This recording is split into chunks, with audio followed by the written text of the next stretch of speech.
What it do, what it do, what it do? Welcome back to the channel, baby. Yeah. What it do, what it do, what it do, Half and J family. Welcome back to the channel, baby. Yes. It's your boy Half. And your girl Jay. And we back with another reaction video.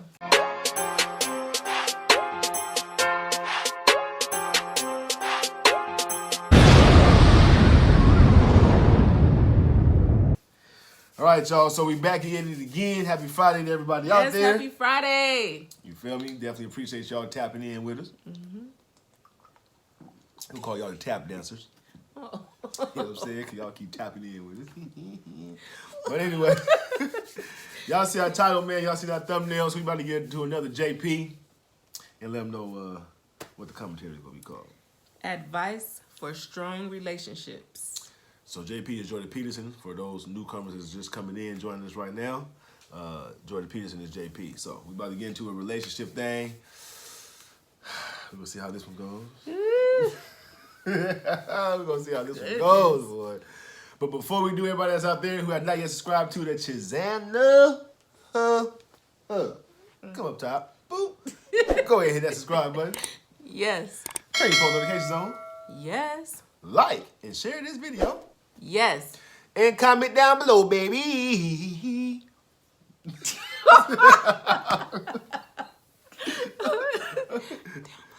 Come and join the squad, man. Half and J. We over here kicking off. What? Good vibes, baby. Good vibes. Boom. All right, here we go. Let's do it. JP on relationship advice. Woo-wee. Strange. So what advice can you give to people who are looking to have a strong and meaningful and lasting relationship with someone? Well, the first thing is to decide if that is really what you want. Is that fair, do you think, to say, I want to be single forever? Do you think that's realistic or fair assessment of oneself? I think that's, for most people, a pathway to insanity. Yeah. You know, the psychoanalysts used to think that, and we all think this way in some ways, that you're sane because you're well put together. So all y'all out there that act like y'all want to be single for the rest of your life, you heard what he just said, right? Okay. I didn't call y'all that. He did, so don't say I did it. For most people, a pathway to insanity. Yeah. You know, the psychoanalysts used to think that, and we all think this way in some ways, that you're sane because you're well put together. Your psyche is well structured, right? It's internal, somehow inside your head. But, and there's some truth in that, but here's a more accurate viewpoint, I think. You outsource most of your sanity because it's too complicated. And so what you do is your parents raise you to be vaguely acceptable to other people. And then you're surrounded by other people your whole life. And then every time you go off the rails a little bit, even just a little bit, people signal to you. Like, you make a joke, it's not that funny, and people don't laugh, and you think, oh, well, you know, I should probably rethink my sense of humor a little bit. She always called my jokes corny. That funny, and people don't laugh, and you think, oh, well, you know, I should probably rethink my sense of humor a little bit, or pay more attention. Or you tell a rambling story, and you notice that everyone's, like, lost in the distance. Right. So, if you're civilized enough so that people don't shun you, and you have people around you, then they're going to be always telling you how to not be too insane. Well, if you're alone, you drift. Right. You drift, Right. you know, and you'll drift in the direction of your biggest weakness. And so, you know, there are some people, maybe they're introverted and disagreeable. They're not cut out for a lot of social contact. But we're social animals, man, right to the core. Sure. And it's a suboptimal solution for the vast majority of people. I think that people are having a harder time finding, like, let's call them more permanent relationships, is because it's become increasingly easy to have fleeting, casual sexual relationships. I mean, Tinder is a revolution, right? It's a revolution in sexual behavior, and it's certainly not obvious that it's a Is it a social thing? Is it just technology? Is this what people want to be doing? Because you think the easier. fleeting, yeah, in some ways. but the technology has enabled this fleeting sexual Oh, activity. definitely. Okay. Definitely. And that's, But- we don't want to underestimate how radical a technology that is. That's Right. especially for men. I do feel that deep down that all these people, men and women alike, are always longing for something more meaningful. Well, I think that that's generally the case. I mean, you know, part of the reason for a relationship is sexual contact, obviously. Well, that's, you don't necessarily need a relationship for that. But that's not the reason to be with someone. The reason to be with someone, well, there's a lot of them. So one is, well, kids who have two parents do far better, period. The data on that is crystal clear. Doesn't mean that there aren't many single parents who struggle to do a wonderful job. Yeah. That's not the same thing. It's an average issue. So you need, plus, it's a lot of work to have kids. You know, you kind of need to divide up the labor, especially in the first year or two, you know, because a woman is completely overwhelmed in the first year, and she needs somebody around to take care of her while she's taking care of the kid, fundamentally, or at least that's the way it looks to me. So there's that. You need the stable basis for children, and it takes them a long time to mature, and they need to learn that relationships are trustworthy, right? Mm-hmm. So there's utility and stability there. But then also, you kind of want to tangle your life together with someone, you know, because you have someone to, well, it's like two ropes that are tangled together. It's stronger, especially during times of weakness. And you have two brains instead of one, and that actually turns out to be really helpful when things are complicated. And it builds a solidity into your life and a reality into your life to have someone who's along with you on this very long voyage. And so I think that deepens your life in a way that isn't really possible with fragmentary relationships as a single person. Definitely. And then there's more to it than that. It's like, I think of wrestling, there's this scene in the Old Testament where Jacob wrestles with an angel. He's wrestling with God, actually, which is quite an interesting, that's what Israel means, right? Wrestling with God. Yeah, that just blew me away when I learned it. It's so Is that true? The true people of Israel are those who wrestle with God. Wrestling Yeah, with it's God. not believe exactly. Wow. It's a whole different thing, man. It's a whole different thing. Isn't it like fear from God? What it means? That's what I thought. Well, from the work I did in the last couple of months looking at this, and I looked into it quite deeply, it does mean wrestling, essentially, and it does derive from that scene in the Old Testament where Jacob wrestles with God. That's when he gets the name Israel. And his hip is dislocated, right? Permanently. He has a permanent limp after that. It's no joke. But I think of marriage the same way. Like people think, well, they lived happily ever after. It's like, that's not what you want in a marriage. Yeah. You want someone to contend with, you know, because you learn through that wrestling, you know, like.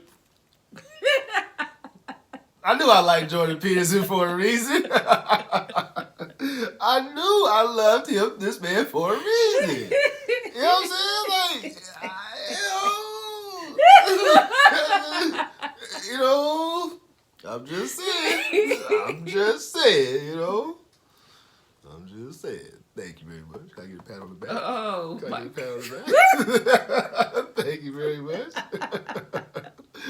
Ever after. It's like, that's not what you want in a marriage. Yeah. You want someone to contend with, you know, because you learn through that wrestling, you know, like you learn where you're an idiot and where you should stop being and vice versa. So that's the spiritual aspect of marriage. It's the fact that you have to contend with someone under all sorts of circumstances, theoretically is what would you say? It's a manner of promoting psychological, or you could say spiritual growth.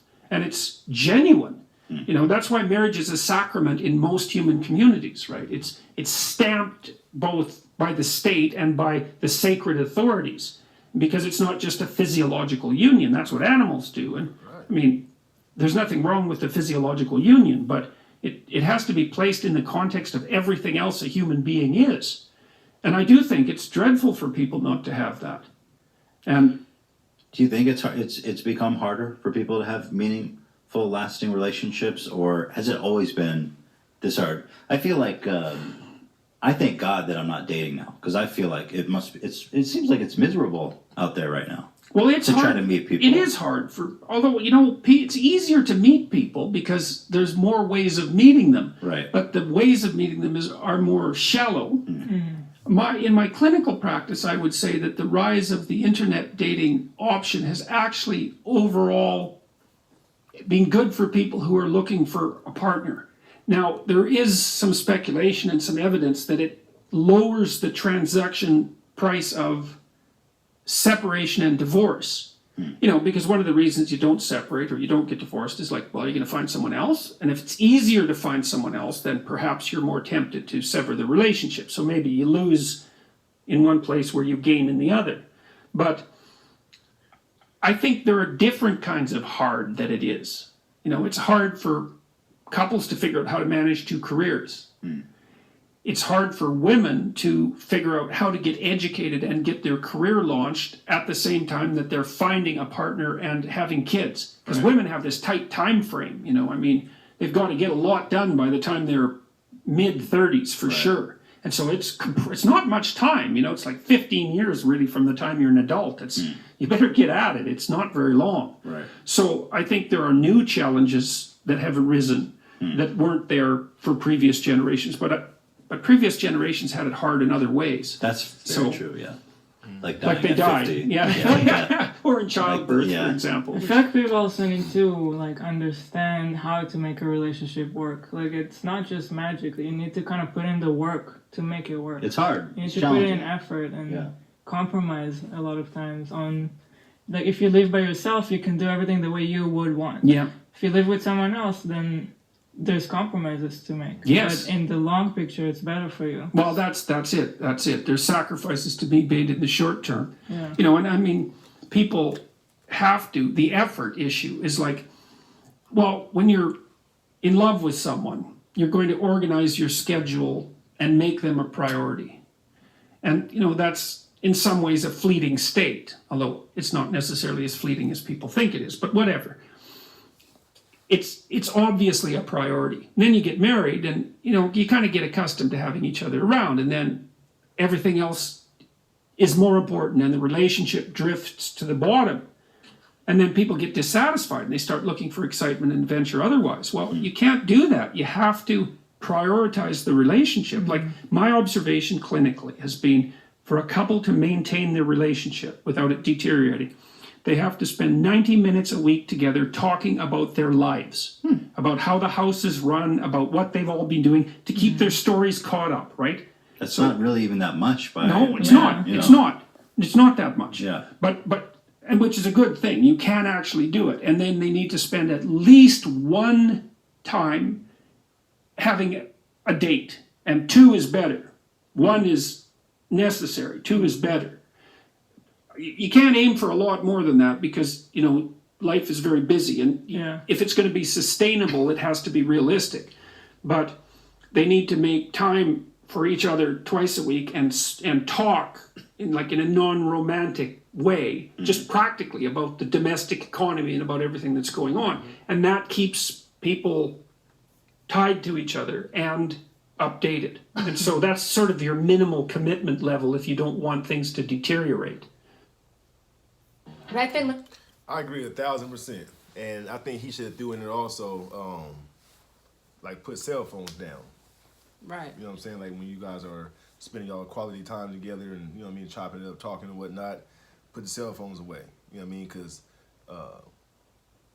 back in our day when we was coming up in relationships, you went out on a date, you didn't have cell phones like that. Right. You feel what I'm saying? You wasn't all on internets and this, that, engaged in your phone instead of engaging in the conversation with the person in front of you. So I agree 1,000% though. You know what I'm saying? I agree 1,000%. And like you said, you want to have those, you know what I'm saying? Those healthy little,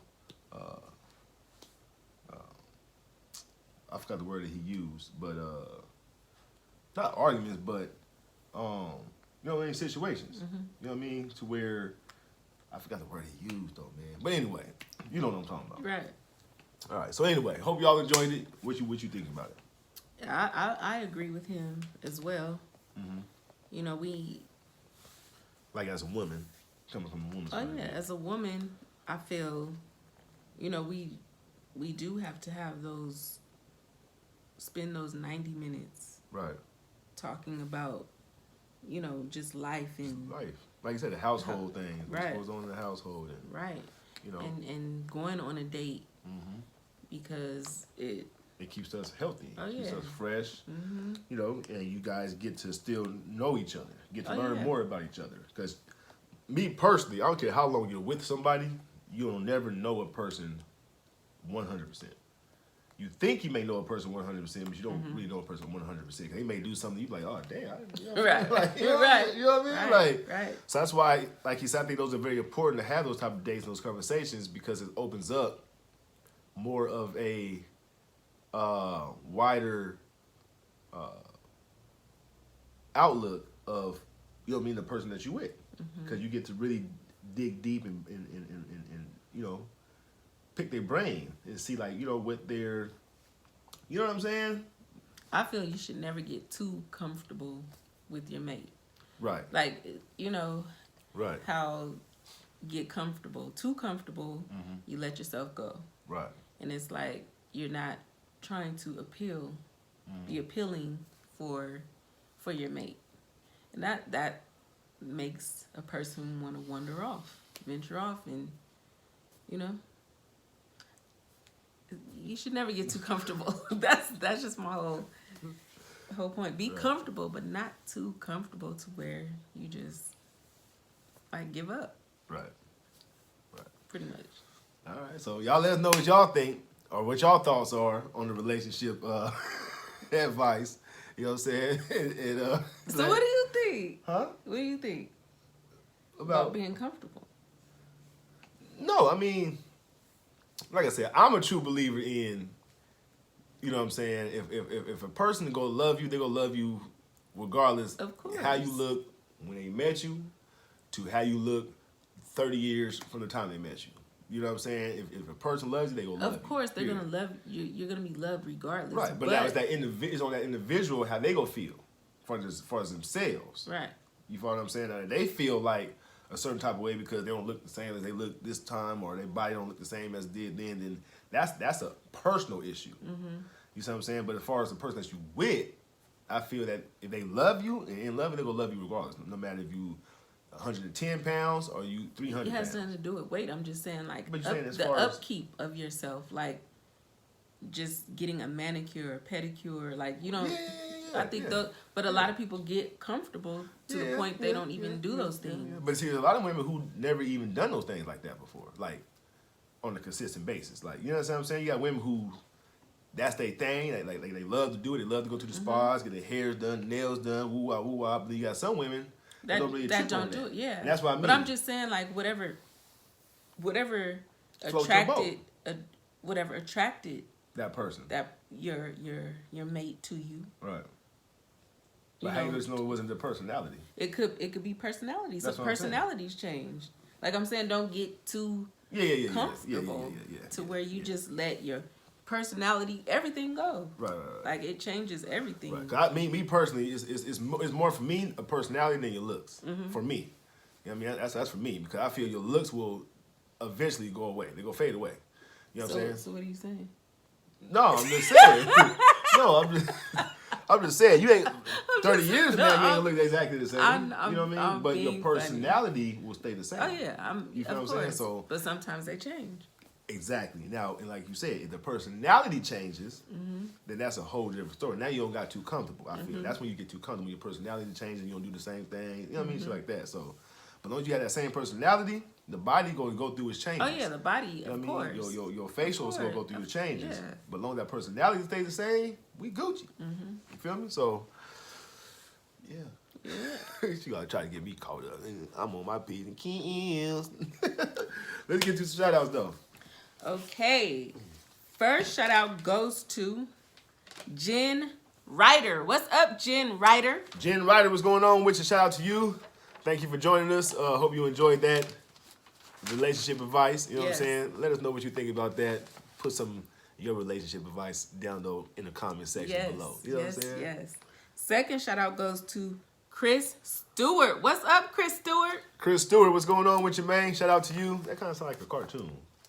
Something Stewart. What's the name of the cartoon? You talking about Stewie? Yeah, Stewie or something like that. But anyway, shout out to you though, champ. Hope you enjoyed that relationship advice by JP. Yes. Leave your comments down below. We love y'all. Yes, we do. Happy Friday. Yes, happy Friday. Go Frisco. Of course, go Frisco. Okay, I was about to say. Yeah. Yeah. Okay, go Bulls. Go Bulls. You dig? Woo! You dig? Look at it. Look at it. We out this day, man. Peace. Peace.